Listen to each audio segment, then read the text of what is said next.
Alors, l'actu du jour en Formule 1. Avant de commencer, je vous rappelle que les news proviennent de ma chaîne principale sur la Formule 1, Type F1. Et il y a aussi mon Twitch, vous pouvez vous abonner.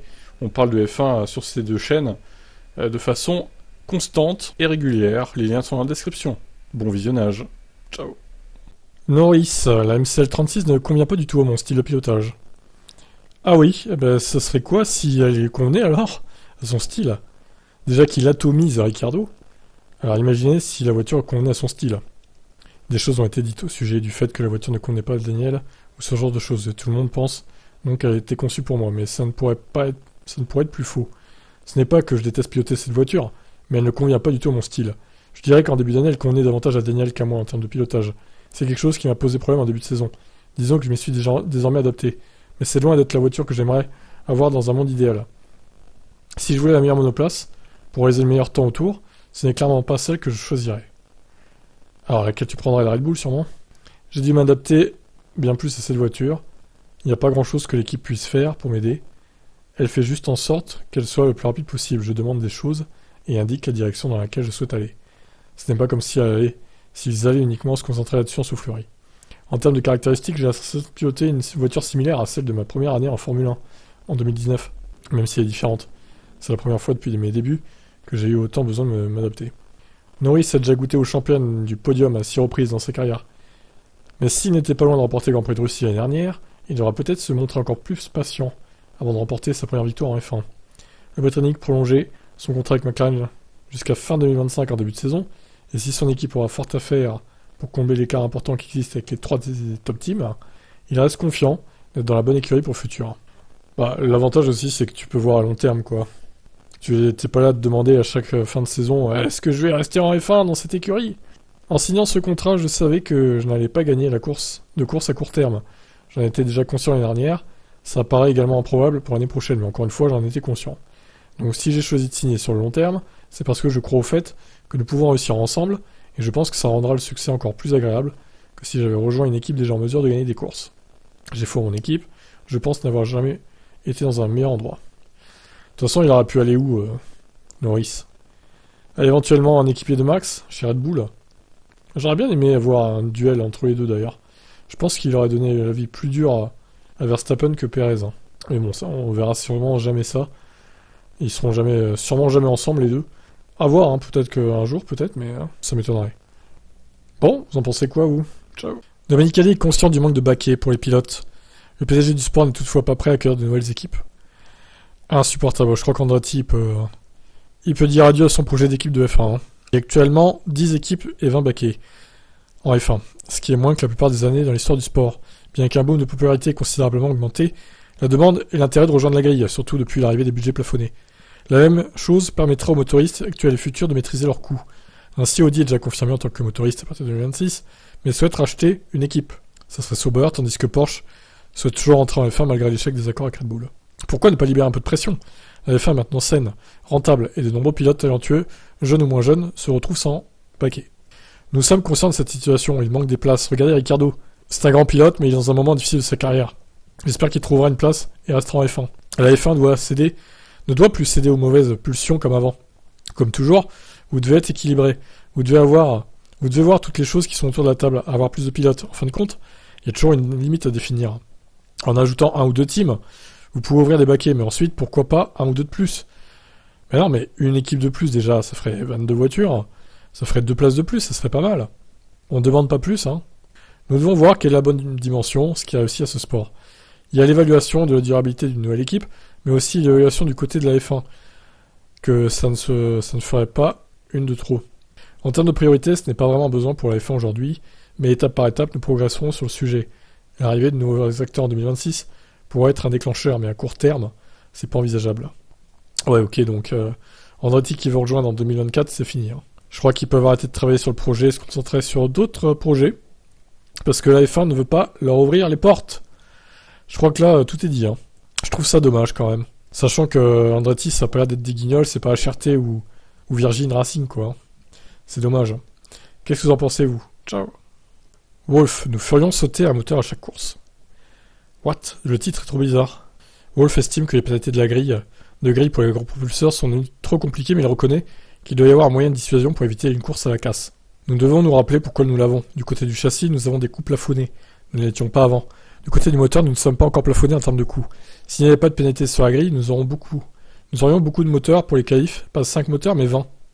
Les grandes équipes dépenseraient ce qu'elles veulent pour avoir ça un avantage, et c'est pourquoi il doit y avoir un certain facteur pour éviter ça. C'est de là que ça vient. Quant à savoir si les pénalités sont devenues trop compliquées, Wolf ajoute « Bien sûr, nous devons reconsidérer le plafond concernant les moteurs. Mais quand même, nous ne voulons pas avoir une course aux armements sur les moteurs apportés, parce que quelle que soit la liberté qu'ils nous donnent, nous le ferons, et nous le ferons encore plus stratégiquement. S'il ne s'agit que de 5 ou 10 places, nous ferons sauter un moteur à chaque course parce qu'il sera 3 dixièmes de seconde plus rapide que celui d'avant. » C'est ce qu'ils ont fait en 2021, de toute façon, Red Bull et Mercedes. Surtout Mercedes pour le coup. Donc il doit y avoir une certaine dissuasion. Justement, moi je propose des stop and go ou des drive-thru, à la limite, ou 5 ou 10 secondes à l'arrêt supplémentaires pour les pénaliser encore plus que sur la grille, parce que la grille finalement, un bon départ, tu peux, en 2 virages, tu peux effacer la pénalité. Et puis ça fout la merde dans la grille de départ, personne n'y comprend rien. Je propose des stop and... peut-être pas des stop and go quand même, c'est un peu violent, mais soit un drive-thru, oui, soit 5 ou 10 secondes supplémentaires à l'arrêt au stand pour chaque pilote pénalisé. Peut-être pas 15 parce que la voiture chaufferait un peu trop. Quoique, 15, ça pourrait peut-être le faire aussi. Donc pourquoi pas faire ça? Au lieu de placer des pénalités sur la grille de départ qui au final sont pas hyper pénalisantes. Hein. Bon, les pilotes ils perdent un peu de temps au début de course, mais quand ils ont une voiture qui domine, de toute façon, ils rattrapent forcément le retard au bout d'un moment. Que là, une pénalité de temps au stand, par exemple, ça serait pénalisant. Hein. Et ça donnera un peu plus de piquant aux courses. Voilà mon avis. Allez, ciao. Horner n'a jamais entendu Hamilton complimenter Verstappen. Oh, quelle honte, Lewis. Tu n'as pas complimenté de toute ta vie Verstappen. Ah, franchement, c'est honteux. C'est lamentable. En fait, il nous gave à Horner, hein. Franchement. Hein. Il y a peut-être un respect différent avec Charles, a déclaré Horner. Ils ont couru l'un contre l'autre depuis qu'ils étaient enfants, il y avait un respect mutuel. J'ai jamais entendu Lewis reconnaître les capacités de Max, et donc bien sûr, il y avait juste un peu plus d'attaque et vous pouvez le sentir. Vous pouviez le ressentir entre ces deux pilotes. Horner pense que la bataille psychologique a tourné en faveur de son pilote, et qu'Hamilton en a le plus souffert. Je pense que c'est discutable, peut-être plus Lewis, parce qu'il est septième champion du monde et qu'il a tout à perdre. Max est le jeune qui prend des risques, qui se lance à fond, qui n'a rien à perdre. Oh, vu la fin de saison d'Hamilton en 2021, je doute qu'il ait gagné le match psychologique, Verstappen, hein, on va pas se mentir. Certains de ses dépassements l'année dernière étaient stupéfiants. Étaient suicidaires surtout, et vous avez senti que ça a commencé à ébranler Lewis, je pense. On a bien vu qu'après, que Lewis s'est qualifié en pole à Silverstone et que Max a gagné le sprint, Lewis était un peu cassé. Si Max avait réussi à passer Cops, je pense pas qu'il l'aurait revu cet après-midi-là. Les enjeux étaient tellement élevés, et les émotions fortes, mais ça a probablement affecté Lewis, plus que Max, car comme je l'ai dit, il avait plus à perdre que Max. Max avait tout à gagner. Il va défendre son poulain, c'est normal. Logique. Bon, vous en pensez quoi de cette déclaration d'Horner? Allez, ciao. Norris se rapproche d'un record peu enviable en F1 actuellement détenu par Hülkenberg. Alors voyons. Plus grand nombre de Grands Prix sans victoire? Je sais pas. En terminant 7ème du Grand Prix d'Italie, le Britannique a désormais dépassé Romain Grosjean pour ce qui est du nombre de points marqués en F1 sans remporter la moindre course. Avec 394 unités, il est désormais 2ème de ce classement, et n'est devancé que par Hülkenberg. Ah oui, 521, il va falloir du temps pour le rattraper quand même. Hein. Au moins... peut-être la saison prochaine, il arrivera à le rattraper, je sais pas, faut voir la perf de la McLaren.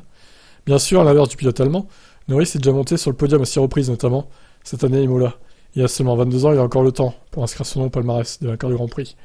Il est également important de souligner que le barème de points actuel est très différent de par le passé. À une autre époque, la victoire a apporté 10 points, contre 25 aujourd'hui, et les 10 premiers pilotes sont désormais récompensés de points, contre seulement 6 jusqu'en 2003 ou 8 jusqu'en 2010.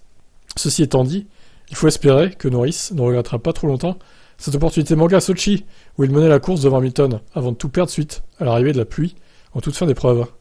Notons que d'autres pilotes évoluant actuellement en F1 sont également dans le top 10 de ce classement. Russell, Albon, Stroll, Magnussen, respectivement 5, 7, 8 et 9. Alors on peut penser que Russell, il devrait gagner bientôt, lui, vu la voiture qu'il a. Peut-être même dès cette saison, je sais pas, à voir. Après, Norris, il doit s'en mordre les doigts de Sochi 2021. J'avoue, là, l'erreur totale de pas rentrer au stand. Ah là là. Bon, tant pis. Hein. C'est en faisant des erreurs qu'on avance aussi. Allez, ciao, ciao. Horner, Alpine doit reprendre Ricciardo. C'était super ensemble lors de cette saison là-bas. Alors, non. Mais alors, reprends-le, toi, au pire, Horner, hein, si c'était super aussi chez Red Bull, avec Ricciardo, non? Pourquoi tu prends pas Ricciardo avec, tiens, à la place de Gasly, s'il s'en va, reprend Ricciardo, Christian, chez AlphaTauri, par exemple. Hein? Non, pourquoi pas? Moi, je propose ça, hein. C'est vraiment dommage, c'est une grande personnalité et un très bon pilote. Il s'est évidemment un peu égaré, mais ce serait formidable de les voir rester dans le sport.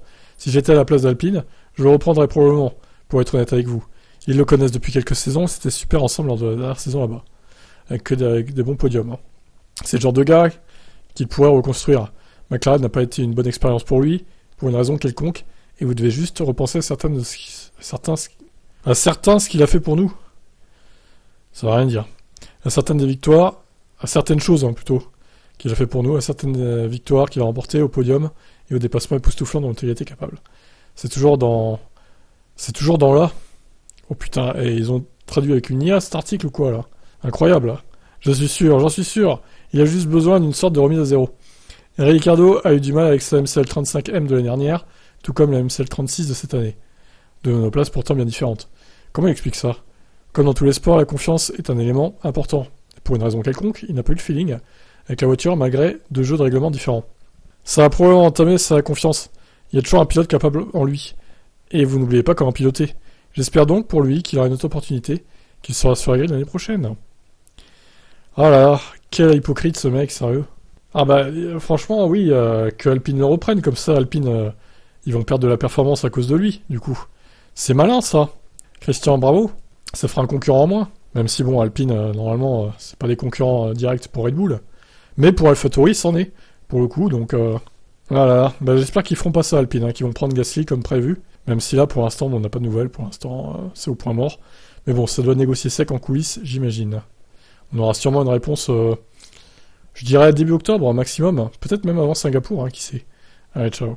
Sainz voit Ferrari capable de battre Red Bull en 2023. Pourquoi ne pas penser que nous pourrions réussir? Oui, c'est sûr.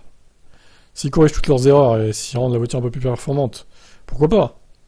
Nous nous serions battus pour le titre cette année si nous avions fait les choses un peu mieux et un peu plus de chance en début de saison. Mais pourquoi ne pas penser que l'année prochaine sera une nouvelle opportunité et que nous pourrions réussir?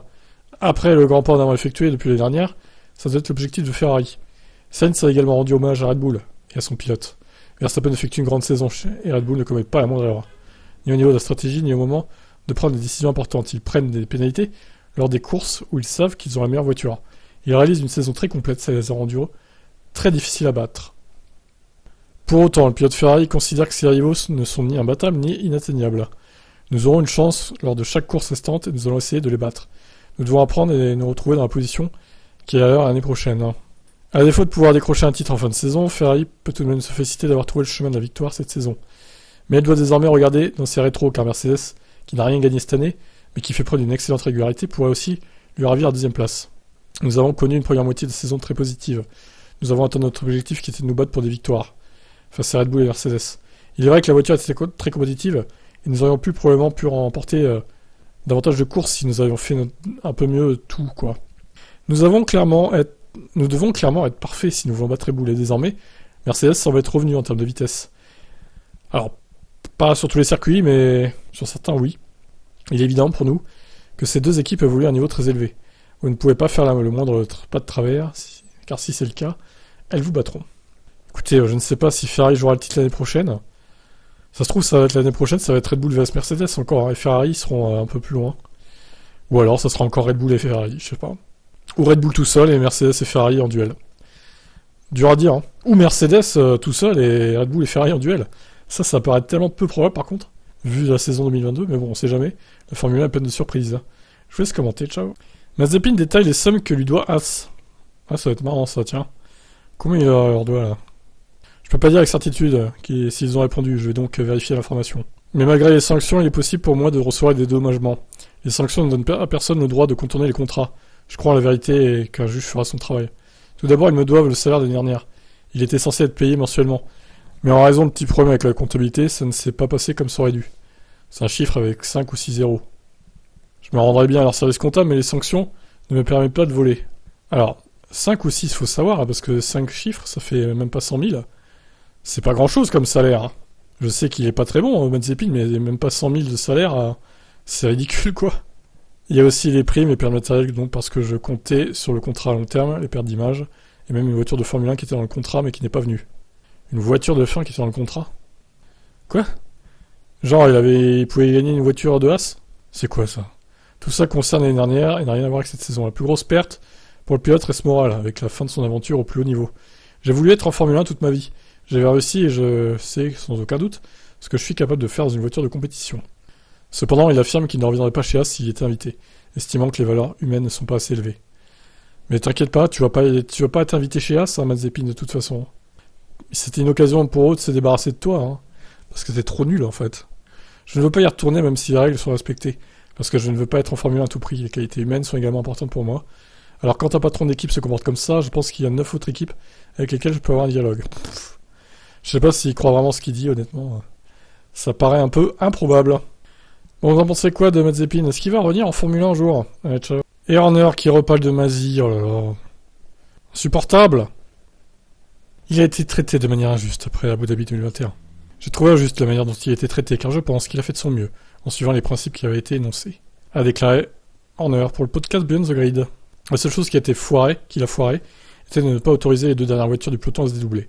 Mais pour le reste, tout était absolument conforme aux règles, et il appliquait le principe de terminer la course sur la piste. Et comme nous l'avons vu récemment à Monza, personne ne souhaite voir une épreuve s'achever derrière la voiture de sécurité. Il a donc tout fait pour que la course reprenne, et la fin de saison aurait été horrible. Alors, non, en fait, parce que Hamilton avait dominé la course, de bout en bout. Donc il méritait la victoire. Il s'est fait juste voler, en fait. On va pas... Voilà. On est en boucle, hein, je sais, mais bon, c'est la vérité, hein, pourtant. Donc là, on restart pour un tour, parce qu'il y a le titre qui se joue. Donc fallait du buzz. Du bad buzz, hein, pour le coup. Par contre, à Monza, Osef, hein, c'est une course random, donc il n'y a aucun enjeu. Et on laisse gagner Verstappen, hein, sans aucun restart. Ok, intéressant. Je pense qu'il y a eu beaucoup d'abus à son égard après la course. Sa famille a reçu des menaces de mort. Aucun individu ne mérite de connaître ce qu'il a vécu.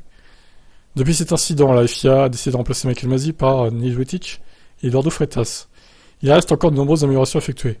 Horner demande de la patience. Ils sont nouveaux, très compétents et expérimentés. Il y a encore des problèmes, mais ils continuent d'apprendre et d'évoluer. Un nouveau chapitre s'écrit au sein de la FIA. Je pense que Michael, dans des circonstances difficiles, a fait de son mieux, tout au long de l'année. Alors Masi, il n'y a pas que Abu Dhabi à lui reprocher, hein. De toute façon, c'est toute sa carrière en F1 qui a été compliquée, quoi. Nous devons nous rappeler qu'il recevait peu de soutien, il était livré à lui-même. Hein. Il ne bénéficiait pas des outils dont disposent les équipes, par exemple les salles de contrôle des opérations et les logiciels. Il suivait un procédé très très rudimentaire. Et plus tôt dans l'année, ou même durant la course, il y a eu certains incidents, lors desquels nous aussi, on s'est senti lésés. Au premier tour, Max doublait Lewis, et Lewis recevait comme instruction de rendre la position. C'était une nouvelle décision qui allait contre nous. Il en allait de même au Qatar, ou encore en Arabie Saoudite. Nous avions trouvé certaines décisions sévères et d'autres indulgentes. Il en va de même pour chaque individu. Il nous arrive à tous de se sentir lésés par l'arbitre. Magnifique. Alors ça aurait pas été le même discours hein, si la situation avait été inversée. Si Hamilton avait volé le titre à Verstappen comme ça, clairement il n'aurait pas dit tout ça à Horner. Bon, bref, qu'est-ce que vous en pensez de tout ça vous? Ciao. Steiner, les fans adoreraient voir Hülkenberg chez Haas. Gunther a-t-il fait son choix? Tout le monde a la pression du temps, mais pas nous. C'est un avantage que nous gardons pour nous. Pourquoi Hülkenberg serait un bon choix selon lui? Surtout après les animosités entre lui et Magnussen. Pourquoi? Parce que je pense que les fans adoreraient ça.